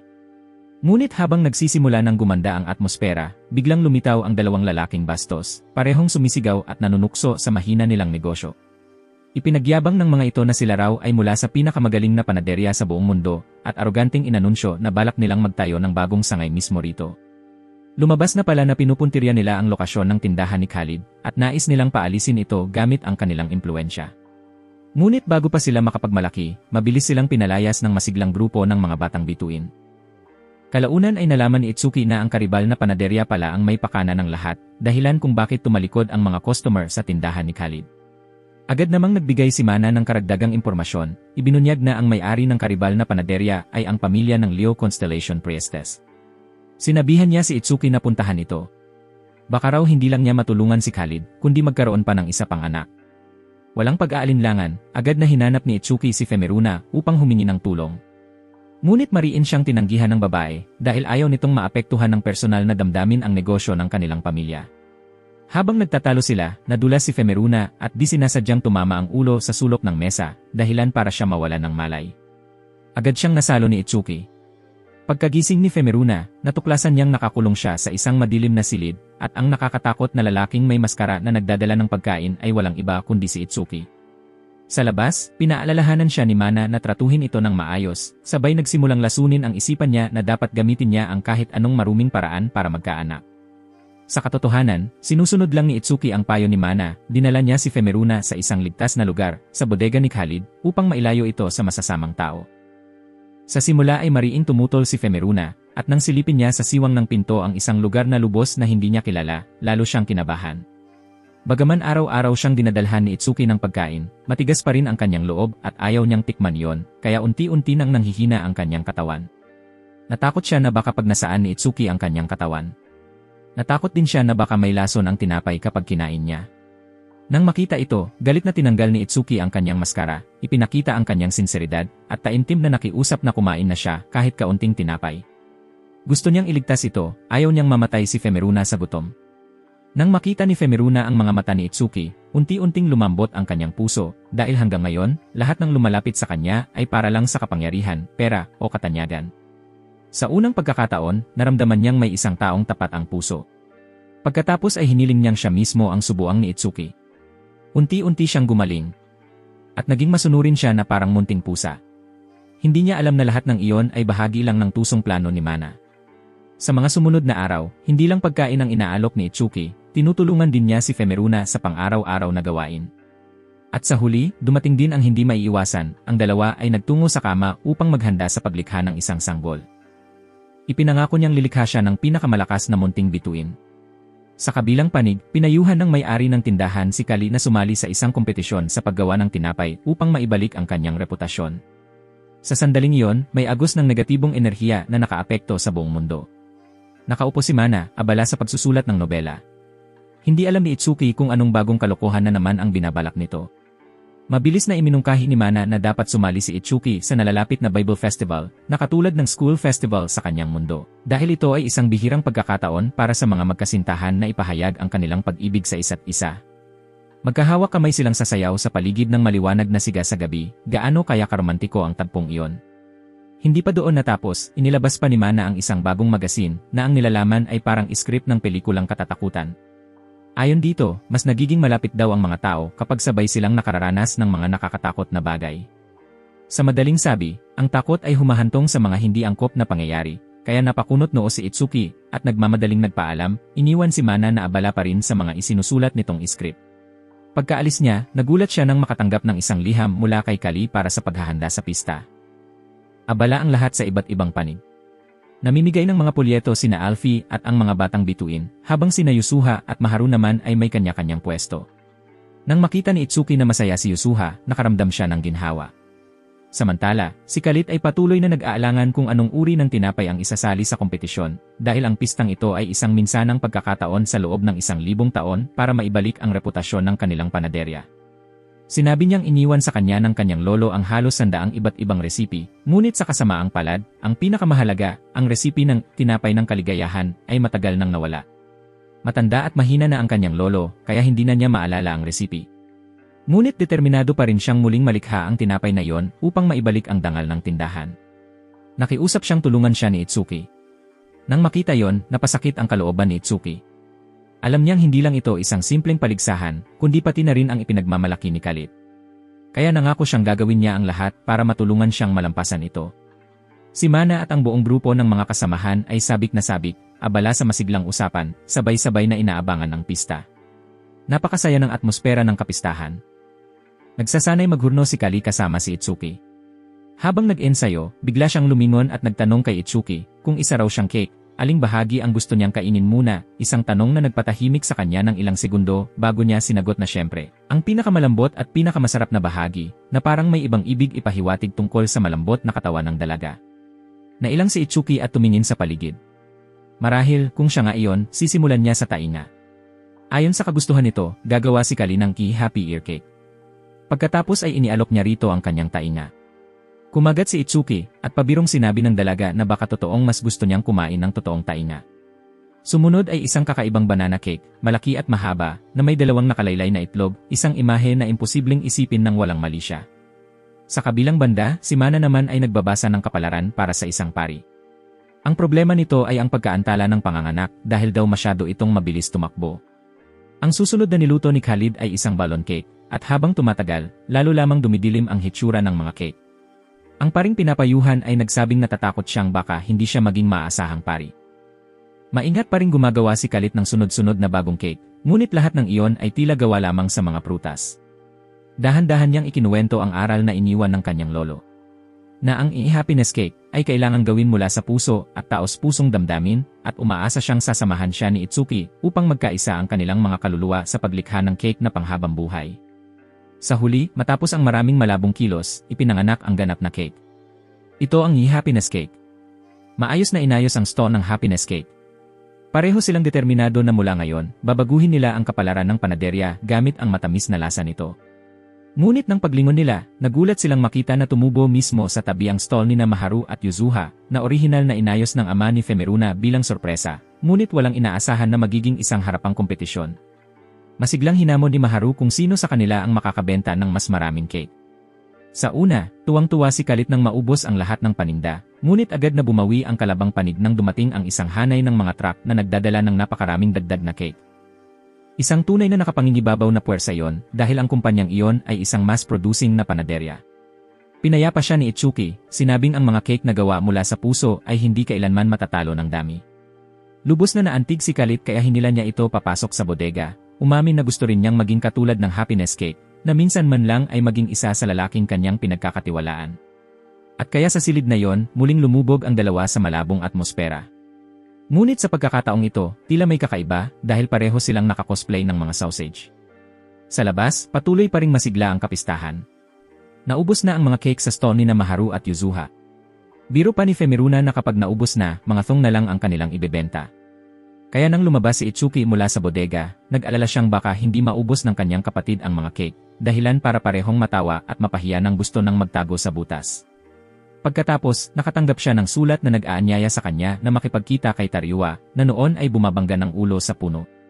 Dali-dali siyang tumakbo papunta sa lugar ng tagpuan, ngunit lumabas na yon pala ay isang bitag, isang pang-aabuso at sa pilitang paggawa para kay Mana. Walang pinagkaiba ito sa pagkaalipin.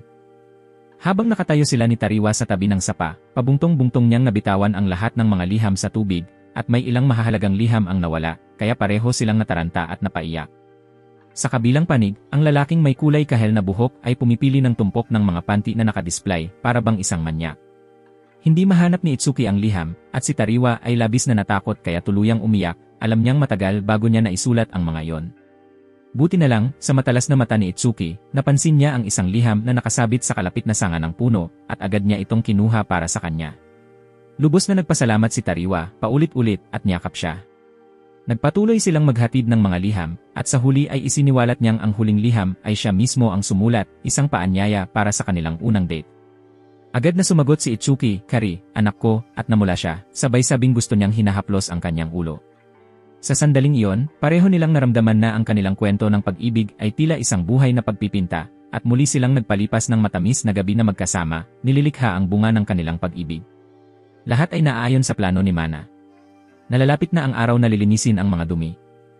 Samantala, masaya si Kaliet dahil nakapangalap siya ng isang tumpok ng mga panty. Dumating na ang sikat na dating show mula sa Sora. At sa pagkakataong ito, ang napili ay si Itsuki. 12 babae ang kasali, bawat isa ay may kanya-kanyang natatanging personalidad, sino kaya sa kanila ang makakakamit ng puso ni Itsuki? Ang 12 pari ay mula sa iba't ibang lugar at may sari-sariling ugali, ngunit isa lang ang kanilang layunin, ang maagaw ang puso ng bida. Ang 12 magagandang dalaga ay maglalaban para makuha ang puso ng binatang si Itsuki. Ang 12 pari, dala ang sukdulang misyon ng damdamin, ay sasabak sa matinding tunggalian. Sa sandaling ito, maayos silang nakahanay sa isang mahabang linya, handang pumasok sa sukdulang ritual ng pag-ibig kasama si Itsuki. Ngayon, mas mahigpit pa ang mga patakaran kaysa dati. Tanging ang isa lamang na tunay na may hawak ng puso ng bida ang makakatamasa ng kaligayahang parang langit sa lupa. Nang binasa ang liham ng anunsyo, ang taong naatasang maglingkod kay Itsuki ngayong araw ay si Su, dahil siya na lang ang hindi pa nagkakaroon ng kahit anong karanasan kasama si Itsuki. Gayunman, hindi siya gaanong apektado dahil abala siya sa paglalaro ng mga sisiw sa bakuran. Hindi talaga niya gusto ang pakikipagtagpong iyon. Pagdating sa lugar ng pagkikita, labis na nagulat si Su nang makita na maingat na inihanda ni Itsuki ang isang marangyang salu-salo sa gitna ng sariwang kalikasan, napapaligiran ng awitan ng mga ibon at agos ng batis, at dinala pa niya ang mga hayop na inaalagaan ni Su. May pagkain din para sa kanila, lalo na para sa madaldal na si Mana. Ipinakita ng pagpiling iyon ng lugar na ang bida ay likas na maunawain at sensitibo. Gayunpaman, sa pagtingin nila sa punong mesa, pareho silang nag-aatubili, walang naglakas loob na kunin agad ang chopstick. Habang nag-uusap sila, unti-unting nagbukas ng loob si Su, ikinuwento niyang ang kanyang ama ay isang dalubhasang iskolar at ang kanyang ina naman ay isang veterinaryo. Pareho silang hindi nakaligtas sa pag-atake ng mga dumi ilang taon na ang nakalipas. Niyakap nila siya at pinrotektahan hanggang sa kanilang huling hininga. Tuwing binabanggit iyon, sumasakit ang marupok na puso ni Su na tila madudurog. Mahigpit siyang niyakap ni Itsuki. Dahil sa kwentong iyon, lalong tumibay ang loob ni Itsuki. Hindi lamang niya naisip ang misyong kailangan niyang akuin, kundi malinaw niyang nadama ang sakit na tiniis ng mga tao rito dahil sa mga dumi. Sa puso ni Itsuki, unti-unting nabuo ang isang dakilang hangarin, kailangan niyang pabilisin ang pag-usad at tapusin ang misyon upang dalhin ang kapayapaan sa lahat. Samantala, sa ibang lugar kung saan nagtitipon at nagkukwentuhan ang mga babae, curious silang lahat kung kamusta na ang nangyayari kina Itsuki at Su. Namula si Maharu ng asarin ng mga kaibigan tungkol sa ritual ng pag-ibig na naranasan niya kasama si Itsuki. Nauunawaan ni Maharu na mahalaga ang ritual ng pag-ibig sa mundong ito, kaya taimtim niyang ninanais na maging masaya ang lahat ng mga babae. Samantala, gaya ng nakasanayan, masiglang nagtungo si Itsuki sa kusina upang maghanda ng mga simpleng ngunit mainit na pagkain Hapones para kay Su. Si Saya at ang guro na mahigpit na nagmamasid mula sa screen ay napansin na si Itsuki ay karaniwang nagluluto lamang ng pagkain Hapones para sa mga taong tunay niyang may damdamin. Sa eksena naman, masiglang inanunsyo ni Mana na ang festival ay mangangako ng mas kapanapanabik at mainit na mga mapusok na detalye para sa mga manonood. Tunay nga, ibinunyag ng susunod na liham ang bagong misyon mula kay Mervit, sa pagkakataong ito, isang group date. Ang grupo ni Lily, Eri, Fallon, Femeruna, Rion, at Mairi ang sasali sa dating challenge kasama si Itsuki. Ang paksa ng hamon ay naghihintay sa silid sa dulo ng pasilyo, at tanging ang makakarating muna roon ang magkakamit ng pribilehyo na magkaroon ng isang lihim na date. Mas kapanapanabik pa, mabait ang mga tagapag-ayos at naghanda ng palanggana ng skin cream na mukhang malapot na puting likido para maranasan ng mga kalahok, parang anim na bersyon ng Running Man. Ngayon, kailangang umakyat ng mga babae habang madulas at dumidikit sa katawan ang likido, dahilan para madulas sila at bumagsak. Ang maswerteng nanalo ay si Mary. Mahina ang paningin niya. Bago magsimula ang paligsahan, maingat siyang inihatid ni Itsuki upang maligo at maglinis. Isang banayad ngunit malapit na kilos. Sa kabila ng mahinang paningin, si Mairi ay may malusog na pangangatawan, maputing makinis na balat, maikling natatanging buhok, at inosenteng mukha.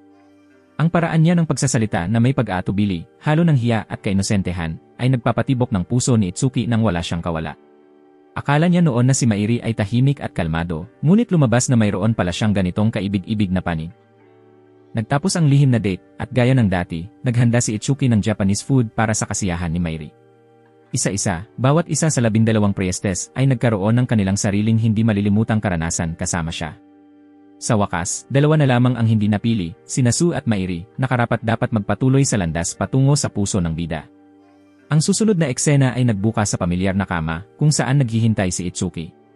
Ang pumasok ay si Su, isang banayad at matamis na babae na may mga tainga at buntot na parang maliit na pusa na nangangailangan ng proteksyon. Hindi lamang siya maganda at may buong pangangatawan, kundi marunong din siyang magpatalo, dahilan para lumambot ang puso ng sinumang nasa kanyang tabi. Umiiyak siya tungkol sa kanyang kalagayan at nais niyang manatili siya sa kanyang tabi magpakailanman. Nang marinig na si Su ay ulilang babae, nagpasya ang mga tagapag-ayos na ipagpatuloy ang laban sa pagitan niya at ni Mairi sa isang dagdag na round upang matukoy ang nagwagi. Ang labang ito ay umiikot sa double love ritual. Si Mairi, ang misteryosong tao sa likod, ay maagang naghanda, tiniyak na walang sinuman ang lalabas na walang natamo. Dahil sa espesyal na pinaghalong love potion, lahat ng tatlo ay naging higit sa karaniwan at nakalimot sa daan pabalik sa gabi. Si Su ngayon ay parang kuting na gustong haplusin. Tunay nga, ang hindi inaasahang kombinasyong iyon ay nagdulot ng kakaibang ugnayan na nagbigay buhay sa dalawang makapangyarihang maliit na bituin bilang patunay ng akto ng pag-ibig. Kinabukasan ng umaga, personal na pinuri si Itsuki ni Alfie para sa kanyang natatanging lakas bilang lalaki, kayang panatilihin ang maraming sesyon kasama ang dalawang babae ng sabay-sabay habang pinananatili ang kanyang anyo. Bago pa siya makapagpahinga, nakatanggap siya ng agarang mensahe mula kay Mana, humihiling ng agarang pagbabalik sa kastilyo. Dito, inihayag ni Mana na nakatuklas ito ng bagong labirinto, ganap na naiba sa 12 pamilyar na zodiac labyrinths. Ipinakita ng mga sinaunang dokumento na bukod sa 12 konstelasyon, umiiral ang ika-13 konstelasyon, bilangguan ng ika-13 demonyo, ang paunahing pinagmumulan ng Impurity Lord. Ngayon, ang misyon ni Itsuki ay naging mas mabigat kaysa dati, upang selyuhan ang lahat ng kapangyarihan ng natitirang 12 konstelasyon, at sa kadiretsong harapin ang ika-13 demonyo. Mapanganib, mahirap, ngunit isang misyon na hindi maiiwasan. Sa pagbabalik kasama si Mana, mausisang tinanong ni Itsuki kung sino ang ika-13 priestess. Lubhang nagulat siya nang malaman na ang taong ito ay maaaring hindi babae, kundi isang lalaki na nakilala na niya dati. Habang nagsasaliksik sa mga sinaunang dokumento, natuklasan ng orange-haired na lalaki na bukod sa 12 zodiac labyrinths, mayroon pang isa pang labirinto. Ito ay tiyak na palatandaan ng ika-13 priestess. Ang bagong priestess ay nagdulot ng pagka-interes kay Itsuki, ngunit ang pag-isip na maaaring lalaki ang taong ito ay nagdulot kay Itsuki ng kakaibang pamumutawi ng damdamin sa kanyang puso sa tuwing tumitingin sa kalalakihan. Dahil sa palaging pagiging talkative ni Mana, ito ay itinapon diretsyo sa pizza oven, naging isang baked ferret beer pizza doon mismo. Sa pagkakataong iyon, aksidenteng natagpuan ni Itsuki si Saya na sa kakaibang paraan ay tila napakagwapo at kaakit-akit ngayon. Habang nagpapatuloy sa paglalakad, patuloy niyang nasasalubong ang mga maskuladong lalaki na basa sa pawis na parabang naliligo, na mukhang ganap na wild. Kahit si Saya, na simpleng dumaan lamang, ay naging kakaibang kaakit-akit sa kumikislap na ilaw. Marahil, ito ay parang damdamin ng pag-ibig, kung saan anumang imahe ay nagiging lubhang maganda. Ipinagtagpo ng tadhana sina Itsuki at Saya muli sa sandaling iyon, sa isang lugar na napapalibutan ng mga kalalakihang hubad at may matitibay na katawan.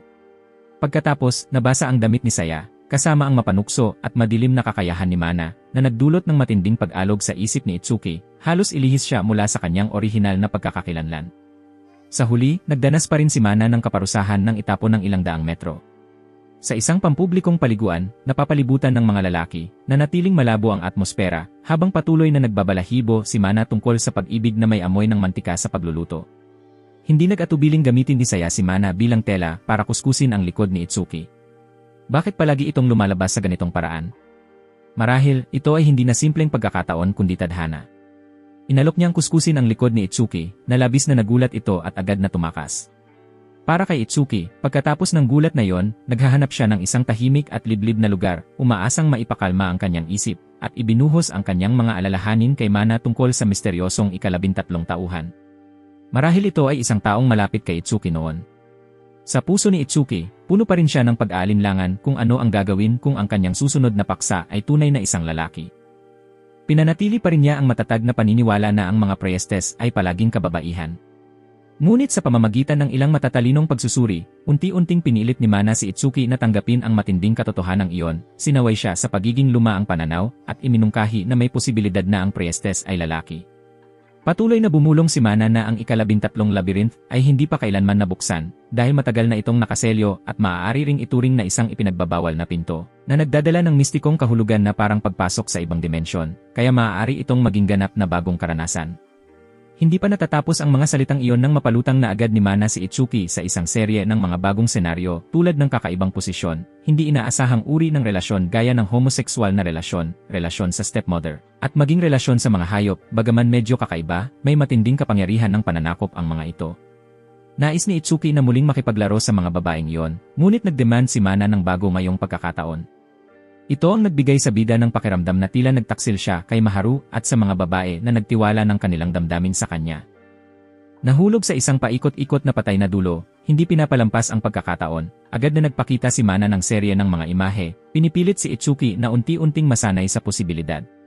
Parang unti-unti ring tinatanggap ni Itsuki ang ideya ng pakikipagkasama sa mga lalaki. Inanalisa at tinukso ni Mana, sinasabing ang mga narcissist, bagaman mahilig sa libro, ay walang kaakit-akit na aura. Sikat si Seiya bilang isang womanizer, ngunit palaging nakakaligtaan ang pagkakataon, kaya marahil ay birhen pa rin siya.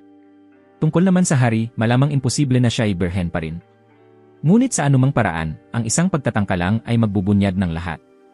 Sa kabila ng pag-iisip ng husto, hindi pa rin mahulaan ni Itsuki kung sino ang magiging susunod niyang kasintahan. Biglang lumitaw muli si Seiya, nakangiti at nagmungkahi na kumuha sila ng ilang larawan para sa isang magasin. Tiningnan ito ni Mana bilang biktima na dumadapo mismo sa pintuan. Hindi alam ni Itsuki kung paano sisimulan ang usapan. Sa isang pribadong sandali, biglang inihayag ni Saya na sa kabila ng kanyang tila ganap na anyo, ang kanyang puso ay talagang malungkot at hungkag. Ipinahayag niya na naiintindihan niya ng mabuti si Itsuki. Naiintindihan niya na si Saya ay lubhang malungkot, katulad niya, palaging kailangang panatilihin ang anyo ng isang perpektong gwapong lalaki, habang wala talagang kaibigan. Tumingin si Seiya kay Itsuki gamit ang malungkot na mga mata, na nagdulot sa kanya ng pagdududa sa kanyang sariling pagkakakilanlang pangkasarian. Dati, palagi lamang niyang hinahabol ang mga babae. Ngunit sa pagkakataong ito, ang habulin siya ng isang lalaki ay nagdulot ng kakaibang pakiramdam. Naramdaman niyang siya ay nahuhumaling. Patuloy na naging mas malabo si Seiya. Naging delikado ang sitwasyon nang halos siya ang nakawin ang inosenteng iyon. Sa kabutihang palad, nakatakas pa rin si Itsuki sa oras. Nagreklamo siya kay Mana na humiga si Saya sa ibabaw niya. Kung magpapatuloy, baka siya pa ang maging tagapagluwal ng mga bata. Pagkatapos nito, pinahintulutan ni Mana si Itsuki na makilala si Narcissus. Siya ay nagsasaliksik tungkol sa 13th labyrinth. Nang marinig ito, handa na sanang umalis si Itsuki, ngunit tinawag pabalik. Gayunpaman, bago pa man sila magsimula, nang siya ipapasok upang humingi ng tulong sa libro, mabilis nang tumakas si Itsuki sa takot, iniwan si Narcissus mag-isa upang ipagpatuloy ang pananaliksik. Pinagsabihan siya ni Mana dahil sa pagtakas. Sa isang bihirang sandali ng katahimikan, nagpasya si Mana na ibahagi na daan-daang taon na ang nakalipas, isa rin itong impurity na nasil sa Black Labyrinth. Tanging ng isang makapangyarihang sorcerer ang palayain ito, nakarating si Mana sa liwanag. Ngunit dumating ang trahedya nang hindi pa natatapos ng sorcerer ang ritual bago tuluyang umalis na iniwan si Mana mag-isa. Mas masakit pa, hinahabol din ito ng mga otoridad, ngunit sa kabutihang palad, dahil sa proteksyon ng Mervitz, nakatakas ito sa kamatayan at tapat na naglingkod sa bansa mula noon hanggang ngayon. Ang sorcerer noon ay siyang kasalukuyang hari, at mula noon ay naglingkod ito sa hari. Minsan, nararamdaman pa rin ni Mana ang pagkamuhi sa sarili. Ang kwentong iyon ay nagpaiyak kay Itsuki hanggang hindi niya mapigilang yakapin ng mahigpit si Mana. Sa sandaling iyon, bigla niyang napagtanto na sa katunayan, hindi siya nagdidiskrimina sa pagmamahala ng lalaki sa lalaki, tulad ng akala niya noon. Ang apoy ng determinasyon ay nagniningas, at agad niyang iminungkahi na subukan din kasama si Mana pati na si Narcissus at Saya, na posibleng maging 13th priestess. Iminungkahi ni Itsuki na parehong lalaki ang maaaring maging 13th priestess. Hindi siya sigurado kung kaya nilang magkaanak, pero pwede rin nilang subukan upang malaman. Nang sumabog ang mga pangyayari sa silid tulugan, napagtanto ni Itsuki nang mapait na lahat ito ay palabas lamang na idinirekta ni Mana. Parehong gumanap ng mahusay sina Saya at Narcissus, na parabang paikot-ikot siyang trompo, at pananakit ng liig mula sa sobrang pag-arte. Talagang bihasa si Mana, na ginawang literal na biro ang lahat. Naintindihan ni Itsuki na ang tunay na koneksyon ay hindi nagmumula sa pagiging babae o lalaki, kundi mula sa totoong pag-ibig sa tunay na kahulugan. Nakatayo si Itsuki sa harap ng isang listahan. Kung hindi lalaki, sino nga ba ang magiging Paries Meretrice? Tiyak na ito ay isang tao na palaging tahimik na sumusuporta sa kanya mula sa likuran. Sandaling naisip niya si Mana, at naisip niya na marahil ang pagnanasa rin ay isang katangian ng mga Paries na nagdulot kay Mana na nagtatago sa likod ng pinto ng takot. Tiyak na malalaman ni Itsuki kung sino ito. Ngunit bago mag-alala tungkol sa 13 labyrinth, kailangan muna niyang pamahalaan ang 12 labyrinth. Noong araw na yon, personal na nagpunta sina Itsuki at Alfie sa bukid. Direktang nakatayo bilang mga modelo para sundan at pag-aralan ng mga batang Little Star Children. Ang atmosfera sa bukid ay parehong seryoso at puno ng kasabikan, habang ang mga batang Little Star Children na may kumikislap na mga mata ay maingat na pinagmamasdan bawat kilos, bawat galaw na ipinapakita ng dalawa, at mabilis itong naaalala sa kanilang isipan. Nang matapos ang aralin, nanatiling balisa at nag-aalala ang guro na maaaring maging malikot ang mga bata at hindi magsanay ng maayos, kaya kung magkakamali sila sa isang mahalagang bagay, magiging mahirap ayusin ang mga kahihinatnan. Sa kabilang banda, sa puso ni Itsuki, umaasa lamang siya na magkakaroon ng mas maraming oras ang mga Little Star Children para magpahinga at makabawi, dahil bukas, isang mahalagang misyon ang naghihintay. Kailangang lumabas ng grupo upang labanan ang 12 Impurity Lord. Noong gabing iyon, nanalangin si Alfie na maging maayos ang lahat. Kinabukasan, ayon sa plano, nagsimula ang paglalakbay.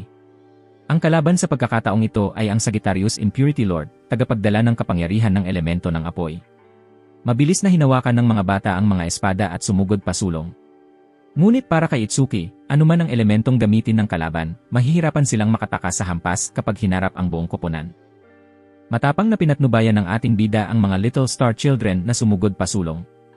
Bagaman sa simula ay medyo clumsy, nakaranas ng ilang hindi inaasahang pagsubok, kaagad pagkatapos nito, sa tulong ng tamang suporta, mabilis na nakabawi ang lahat, nagtulungan ng maayos upang makipaglaban. Minsang muli, na tila naging kaugalian, nagwagi si Itsuki, at sa kanyang puso, hinihintay niya ang resulta para makabalik sa tunay na mundo. Ngunit sa kakaibang pagkakataon, walang nangyari. Lahat ay naguluhan, hindi maintindihan kung ano ang nangyayari. Gayunpaman, sa mismong sandaling iyon, biglang yumanig ang lupa. Isang nakasisilaw na liwanag ang kumislap, na nagdulot ng pagkabigla kay Itsuki nang maunawaan niyang ito ay isang masamang tanda. Ang langit ay natakpan ng isang layer ng madidilim na ulap. Lumitaw ang hari, ang mukha ay mabigat sa kalungkutan, nagpapahayag ng panghihinayang na hindi pa rin nila mapigilan ang muling pagkabuhay ng ika-13 na espiritu. Agad niyang hiniling kay Itsuki na mabilis na hanapin ang ika-13 na priestess, upang maghanda sa nalalapit na huling laban. Sa pagmamadaling paghahanap, nagkaroon si Itsuki ng pagkakataong makatagpo si Mary na kasama si Alfie. At mula sa kanya, nalaman niya ang nakakagulat na balita na may bagong labirinto na lumitaw. Mabilis na tumakbo si Alfie pabalik sa silid, hinila ang isang magic book na matagal nang nakatago. Biglang sumabog ang lihim sa kanyang harapan.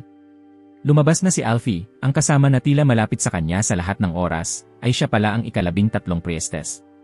Nasa kanyang harapan pala ito buong panahon. Ngunit inisip niya na ito ay nasa malayong abot tanaw.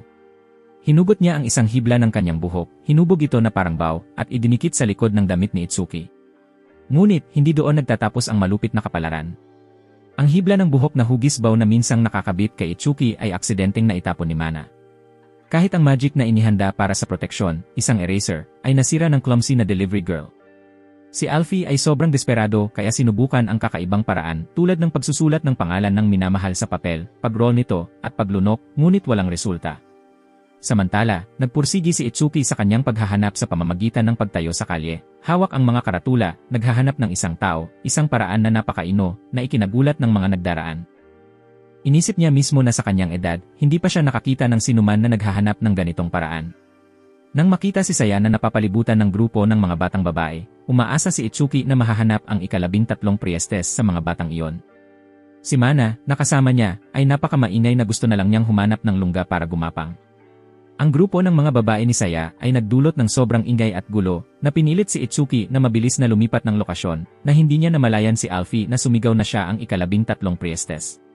Hindi inaasahan, ilang sandali lamang ang lumipas, pumunta si Mana sa silid ni Alfie upang pagsabihan siya na ibinunyag ang katotohanan na sa katunayan, nakiramay si Itsuki sa ilang batang babae, na nakabuo ng plano na kung lalapit si Alfie at ipahayag na siya ang ika-13 priestess, ay magiging maayos ang lahat. Gayunpaman, ang mahalagang issue ay kung paano magkakaroon ng tamang pagpupulong na tunay na nakakagulat upang maging kapanipaniwala. Noong panahong iyon, iniabot ni Alfie kay Mana ang isang videotape na iniwan ng kanyang ama. Sinabi ng kanyang ama kay Alfie na gamitin ito kapag naging priestess siya at hiling na dalhin ito kay Itsuki. Mabilis na tinanggap ni Ana ang misyon, agad itong naihatid sa kasama, at parehong nakatutok ang kanilang mga mata sa TV screen, sabik na malaman kung anong misteryo ang mabubunyag. Ang lumabas ay hindi isang nakakabiglang mahiwagang spell, kundi isang nakakaiyak na romantikong pelikula, puno ng pag-ibig na romantiko. Unang naisip ni Itsuki na huminto sa kalagitnaan. Sa kabutihang palad, salamat sa panghihikayat ni Mana, matiisin niyang sinundan ito, at mula roon, lumitaw ang ideya ng pagsasama kay Alfie. Tulad ng sa pelikula, kalaunan, nagmaneho si Itsuki ng isang marangyang convertible na kotse tulad ng isang dominanteng executive, nakayakap sa balikat ng kagandahan habang naglalakbay saan man, magkahawak kamay, masaya. Sunod, nagkaroon sila ng Italian-style na pagkain. Ang atmosfera ay puno ng tamis na nagbigay kumpiyansa kay Mana na magiging perpekto ang plano. Pagkatapos kumain at magsaya, personal na dinala ni Mana ang dalawa pauwi, iniwan lamang sa silid ang magkasintahan sa isang pribadong espasyo. Tapat niyang inamin na ayaw niyang maging aktor sa isang drama. Ngunit gusto niyang makilala ang tunay na Alfie. Dito, natuklasan ni Itsuki na may kakaibang hilig si Alfie, humahanga siya sa mga kilalang tao mula sa totoong mundo. Ngunit nakakatawa, lahat ng iyon ay mga bituin na lampas na sa kanilang rurok. Hindi nagkubli ang binata, tapat niyang inamin na matagal na siyang ulila. Ang katapatan na iyon ang nagpagustong magbukas rin ni Alfie, bagamat medyo nahihiya pa rin. Upang maiwasan ang mabigat na atmosfera, pareho nilang binago ang usapan patungo sa mga libro, nagkaroon ng maliit na palitan ng mga salita. Ngunit sa huli, nangyari rin ang dapat mangyari. Binata at dalaga, magkasama sa isang pribadong silid. Mahirap iwasan ang pisikal na atraksyon. Dahan-dahang napasunod si Alfie sa damdamin, yumuko at pinindot si Itsuki sa kama, naghahanda para sa masidhing foreplay. Ngunit nakakatawa, nagkaroon siya ng bara sa bituka mula sa paglunok ng papel noong nakaraang araw.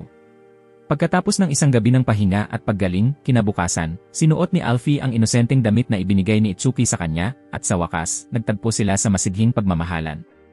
At bilang itinakdang kapalaran, mula sa pagkakaisa nila, ipinanganak ang ika-13 bata. Ang nilalamang ito ay para sa matatanda lamang. Mga bata, pumunta na sa ibang lugar. Kakaipanganak pa lamang ang ika-13 Little Star Child at naging sentro ng atensyon. Ngunit biglang bumagsak si Alfie sa mga bisig ni Itsuki. Lumabas na matapos ang isang araw ng kasiyahan sa mga bisig ni Mana, lubos na napagod, halos wala na siyang magawa kundi humiga at matulog. Akala ni Itsuki magkakaroon siya ng katahimikan. Ngunit hindi inaasahan, bago pa man siya tuluyang makatulog, dumating ang utos ng hari. Nais ng hari na makipagkita kay Itsuki ng pribado at ibunyag ang isang nakagugulat na katotohanan dahil ipinanganak na ang ika-13 bata. Samantala, ang ating bida na si Itsuki ay tahimik pa ring nag-enjoy sa diwa ng Pasko. Lumipad si Mana sa kanyang tabi, pinagsabihan siya na dapat manatili malapit sa mga priestess matapos maisagawa ang gawain. Napansin ni Itsuki kung gaano kaganda ang Pasko, may kumikislap na ilaw sa kahabaan ng mga daanan, at sa ibang lugar ay maririnig ang mga kampana na pumupukaw sa damdamin ng mga tao. Nakaramdam siya ng kaunting nostalgia para sa lumang mundo. Nananatili pa rin si Mana sa paligid. Pagkatapos, nais nitong humiwalay upang pumasok sa isang tindahan at bumili ng adult magazine bilang materyales sa pananaliksik. Nang makita ang idol shop sa tabi ng kalsada, naisip ni Itsuki na pumasok at bumili ng munting sorpresa para kay Alfie. Habang naglalakad, patuloy niyang iniisip kung magugustuhan ba ito ni Alfie o hindi. Lahat ay tila masayang sandali, hanggang sa dumating ang isang mensahero na nag-anyaya kay Itsuki na agad pumunta sa palasyo. Sa harap ng hari, napakasikip ng hangin sa tensyon. Ibinunyag niya ang isang lihim na tanging si Itsuki lamang ang dapat makaalam. Ang pagsilyo sa ika-13 ghost ang tanging paraan upang maiwasan ang paparating na apokaliptikong sakuna. Ang mga naunang impurity lords, gaano man kalakas, ay may kahinaan na pwedeng talunin, ngunit iba ito ng lubusan. Ayon sa mga sinaunang teksto, ito ay ganap na walang talo. May isang paraan lamang upang mapagtagumpayan ito, at iyon ay isagawa ang dakilang ritual ng selyo. Ngunit ang ikinapabigla kay Itsuki ay ang masakit na katotohanan na para magtagumpay ang dakilang selyo, kailangan niyang ialay ang sarili. Ito rin ay nagdulot kay Mana na masayang naglalakad-lakad upang hanapin siya na maramdaman na may mali. Ang masamang balita na bumagsak sa gitna ng manyebe na gabi ay nagpabigat pa sa puso ng binata. Pagbalik sa masiglang mga kalye, habang tinitingnan ang dumadaang tao na may payapang mga ngiti, pakiramdam ni Itsuki ay parang isang kakaibang bisita. Lahat ng alalahanin ni Mana sa oras na yon ay hindi narating sa kanyang pandinig. Nagpatuloy siya. Umakyat siya sa isang upuan, nakatunganga sa harap ng makinang na ilaw ng Pasko. Malinaw, ang Pasko ay dapat panahon ng kasiyahan tulad ng iba. Alam niya na siya lamang ang makakaprotekta sa lahat. Nagluhod din ang mga luha ni Mana dahil nakaramdam ito ng lungkot para sa kanya. Habang hindi alam ang gagawin, nakita niya ang isang maliit na batang babae na masaya matapos matanggap ang regalo ng Pasko mula sa kanyang ama. Naalala niya na kailangan niyang bumili ng regalo para sa lahat. Bigla siyang tumayo, nagpa siya na gawing aksyon ang kanyang kalungkutan. Tinanggap ni Itsuki ang papel ni Santa Claus, bumibili ng regalo para sa lahat, mula sa mga bata hanggang sa matatanda, at pagkatapos ay ginugol ang oras kasama ang mga babae upang maramdaman ng lahat ang kasiyahan.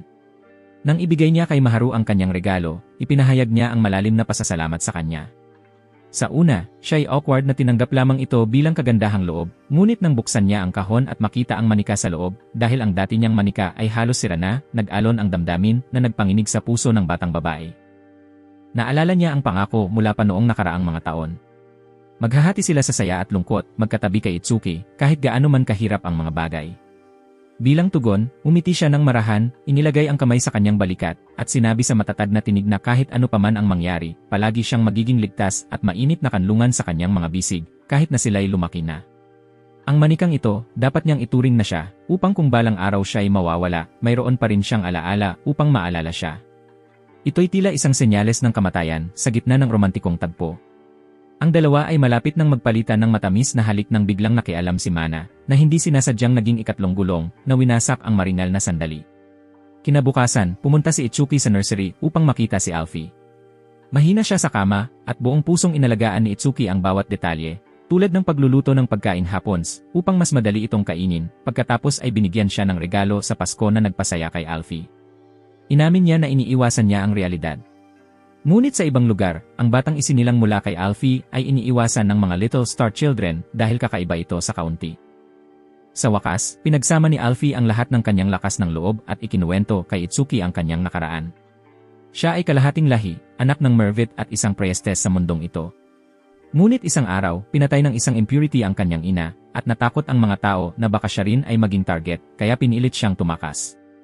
Naniniwala sila na siya ay isang espesyal na Little Star Child, ipinanganak na may likas na kapangyarihan ng priestess. Nakita ni Mana na masyadong maganda siya para sa isang Little Star Child, dahil inisip nito na ang mga Little Star Children ay dapat manatiling bata magpakailanman. Gayunpaman, ang kapangyarihang iyon, ang kakayahan sa pakikipaglaban, at ang kawalang kamatayan ay nawala na ngayon. Tanging ang kanyang puso at determinasyon lamang ang mayaalay niya sa batang lalaki sa harap niya, dahil isinagawa na niya ang love ritual. Sa sandaling iyon, nagbago ang eksena sa isang kakaibang programa sa TV, kung saan sinubukan ni Alfie ang iba't ibang papel, na nagpagulo kay Itsuki, hindi niya maintindihan ang nangyayari. Dumilim ang gabi, muling bumagsak ang nyebe, at sa katahimikan, pinagnilayan ni Itsuki ang lahat. Tahimik niyang pinili ang isang set ng armor at sandata para sa kanyang sarili, naghahanda upang harapin ang kapalaran na nagpaiyak kay Mana. Kinabukasan ng umaga, binigyan ni Itsuki si Mana ng candy, maingat na tiniyak na siya ay tunay na babae, at bigla siyang niyakap ng mahigpit mula sa likuran, nagpapasalamat sa lahat ng tulong nito sa kanya sa paglipas ng panahon. Namula si Mana, iniisip, maaari kaya na gusto rin ni Itsuki na magkaroon ng anak kasama nito. Inapos ni Itsuki si Mana at pinindot ito pababa, mukhang medyo hindi angkop ang kilos. Pinuri niya ito sa pagiging napaka-cute, pagkatapos ay niyakap sa kanyang mga bisig at natulog. Nang magising si Mana sa kalagitnaan ng gabi, luha ang bumagsak dahil sa panghuhula na maaaring ito na ang huling pagkakataon. Hinikap nito ang kanyang noo. Kinabukasan ng umaga, nang magising si Mana at hindi makita si Itsuki kahit saan, nagmadaling naghanap, iniisip na maaaring umalis na si Itsuki. Ngunit sa kabutihang palad, nandoon pa rin siya. Determinado siya ngayong araw ay sasama siya sa laban ng buhay at kamatayan laban sa 13th Ghost. Ang langit ay naging itim na parang gabi. Nandoon ang lahat sa harap ng labyrinth. Noong nakaraang oras, ang mga priestess na babae, matapos malaman ang katotohanan na kung masaselyuhan ang 13th ghost, ang kaluluwa ni Itsuki ay permanenteng masaselyo rin kasama nito, ay lahat nagulat at hindi makapaniwala na may mag-isip ng ganitong malupit na paraan at bakit kailangan magsakripisyo ng tao. Ngunit hindi nag-atubili si Itsuki kahit kaunti sa harap ng nakahanging kapahamakan sa kaharian. Ayon sa hari, kalmado niyang tinanggap na isasakripisyo ang sarili kapalit ng kapayapaan para sa lupain at mga tao rito. Ngunit sinabi niya kay Alfie na hindi niya isasagawa ang Great Seal Ritual. Nang makita siya ng malapit sa kanya, hindi maiwasang mang-asar ang mga bata. Gusto ni Itsuki na lumaban ng buong lakas. Totoo na ang pagsasakripisyo sa kanya ay magpapanatiling ligtas sa bansang ito. Ngunit gusto pa rin niyang mabuhay kasama ang lahat, kaya hahanap siya ng ibang paraan. Habang sila'y sumusulong ng mas malalim sa 13th Labyrinth, bawat hakbang ni Itsuki ay parang papalapit sa kamatayan. Ngunit matatag pa ring sumunod si Mana sa panganib dahil ang puso at katawan nito ay matagal nang ibinigay sa binata, walang natirang pagsisisi. Umaasa ito sa isang masayang wakas at isang masayang tahanan. Hindi naglaon, parehong nakarating sa kanilang destinasyon. Hindi na kailangan ng galaw, ramdam na nila ang nakakatakot na kapangyarihan na pumapalibot sa buong espasyo, at saka opisyal na lumitaw ang 13th ghost. Si Itsuki ang unang umatake, ngunit ang panimulang hampas ay hindi nagdala ng gaanong epekto. Tila ganap na hindi nasaktan ang kalaban. Sa labas, ang lahat ay balisa, parang nakaupo sa apoy, ngunit dahil inutusan silang protektahan ang mga tao, walang sinuman ang nangahas sumuway. Patuloy ding ipinangako ni Alfie na aalagaan ang mga bata, na parang isang asawa na naghihintay sa kanyang asawa mula sa trabaho, na pansamantalang nagdulot ng init sa damdamin ni Alfie. Ngunit hindi nakikiramay ang mga bata, patuloy na nang-aasar, sinasabing ninanakaw ni Alfie ang papel ng ina, may kapansanan sa ilusyon ng kapangyarihan, at ikinumpara pa siya sa isang may bahay na nakikipagrelasyon sa amo ng kanyang asawa, na nagpapaalala sa kanya na ang pagpapalaki sa kanila ay tila sayang na kanin. Lumabas na lahat ng ito ay itinuro ni Mana. Samantala, ang hari at ang narcissists ay nagmamadaling naghahanda sa Great Seal Ritual. Kung hindi matatapos, ang buong mundo ay malulubog sa impurities, at hindi makakabalik si Maharu sa kanyang mundo. Kaya, siya at ang mga priestesses ay nagsimulang mag-chant. Patuloy na inilunsad ni Itsuki sa labyrinth ang kanyang pinakamalakas na mga atake, ngunit wala pa ring epekto. Sa sandaling ito, nagsimula na ang ritual. Sabay-sabay na nag-chant ang 13 priestesses, sinelyo ang parehong ghost at kaluluwa ni Itsuki. Halos nakakadena na siya, isang hakbang na lang bago tuluyang mabura ang kanyang kaluluwa. Sa kabutihang palad, si Maharu, dahil sa kanyang guilty conscience, at ayaw na mamatay ang minamahal, ay tumigil sa pag-chant. Kaya nakaligtas si Itsuki sa kamatayan sa huling saglit, ngunit agad siyang tinamaan muli ng Demon King. Humingi ng paumanhin si Maharu sa lahat. Nais niyang humanap ng ibang paraan upang iligtas ang mundo nang hindi isasakripisyo si Itsuki. Agad ipinaliwanag ni Mayuri na sa librarya, nakakita siya ng mga sinaunang teksto na nagtatala na kung ang Merovit ay may sapat na malakas na koneksyon sa mga priestesses, posible nang lubusang gamitin ang napakalakas na kapangyarihan na yon, sapat upang tanggalin ang impurities habang may tsansaring mailigtas ang buhay ni Itsuki. Ngunit ang pamamaraang ito ay napakadelikado. Matapos pakinggan yon, ang hari, gamit ang kanyang karanasan, ay nagpasya na tawagin lahat ng priestesses upang pag-isahin ang kanilang lakas at tumulong. Sa labas ng pintuan ng labyrinth, malinaw na naramdaman ni na Alfie at ng mga Little Star Children ang lumalalang panganib. Ang ghost ay kumakalat sa lahat ng dako, pinipilit silang agad na tipunin ang kanilang fighting spirit. Pinoprotektahan ang bansa hanggang sa huli, habang ang 13 Little Star ay nagbabantay kay Alfie. Naroon din ang mga priestesses upang tumulong. Pagkatapos, nagsimula silang mag-chant. Lahat ay naniniwala na ang kapangyarihan ng pagkakaisa ay malalampasan ang lahat ng hamon. 13 Little Star Children ang nagpalabas ng liwanag sa langit, bumuo ng malalaking robots, nagbibigay ng mas maraming lakas sa kanilang mga kakampi. Sa loob ng labyrinth, si Mana ay tumanggap ng suntok para kay Itsuki, pinapayuhan siya na ngayon ay hindi ang tamang panahon upang makipaglaban lamang para alisin ang kaaway, kundi upang ipaglaban ang mga taong nais niyang protektahan. Habang ang atmosfera ay tila isang malungkot na dula, iniabot ni Mana sa kanya ang isang energy drink na orihinal na inihanda para sa isang gabi nilang magkasama, ngunit ngayon ay higit na kailangan. Ininom ni Itsuki ito ng buo at diretsyo ng lumabas ng labyrinth, inilunsad ang isang desisibong atake laban sa ghost. Bago umatake, ipinadala niya ang taos-pusong paghingi ng paumanhin sa lahat, nangangako na tatapusin ang sumpang impurity kahit ano paman. Sumiklab ang labanan ng matindi. Usok at apoy ang sumabog sa gabi, makinang na liwanag ang kumalat sa lahat ng direksyon. Sa gitna nito, isang sinag ng liwanag ang biglang tumagos kay Alfie, sanhi upang ang buong eksena ay huminto sa oras. Kontento si Alfie na isakripisyo ang sarili upang protektahan ang buhay ni Itsuki, itinuturing ito bilang pagtupad sa misyon ng isang Little Star. Ang huling halik ni Alfie, parang halik ng prinsipe na gumigising sa natutulog na prinsesa sa gubat. Ngunit dito, ang prinsesa ay hindi nagising, sa halip ay naging liwanag at naglaho, nag-iwan ng malalim na sakit sa puso ni Itsuki. Lalong tumindi ang puot ni Itsuki sa 13 ghost, at nang lumitaw ang Holy Seal, lahat ng natitirang priestesses ay buong puso niyang ipinagkaloob ang kanilang kapangyarihan sa kanya. Ang 3 robots ng Little Star Children ay nagsanib din kay Itsuki, bumubuo ng ultimate na anyo. Ang unang pinagsamang atake ay nagpakita sa ghost ng tunay nitong anyo. Sumigaw ito, sinisisi si Itsuki bilang defiler ng kaluluwa ng mga priestesses. Matapang na itinanggi ni Itsuki ito, pinatotohanan na sa pamamagitan ng pag-ibig at pagkakaisa isinilang ang Little Star Children, at na ang magandang pag-ibig, kahit pa may karne, ay hindi maikukumpara sa kalupitan ng ghost. Sa galit niya, hinati ni Itsuki ang kaaway, itinutuon ang lahat ng kanyang lakas sa isang pangkalahatang opensiba, pinipilit ang ghost sa eksaktong posisyon para sa Great Seal.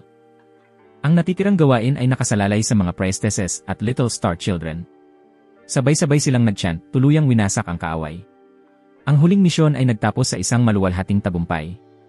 Pinuri si Itsuki ng hari, at muling nakatagpo si Maharu sa isang balkonahe sa isang payapang tanawin. Natapos ang misyon, at tanging isang pangako lamang ang kailangan niyang tuparin sa kanyang kaibigang kabataan.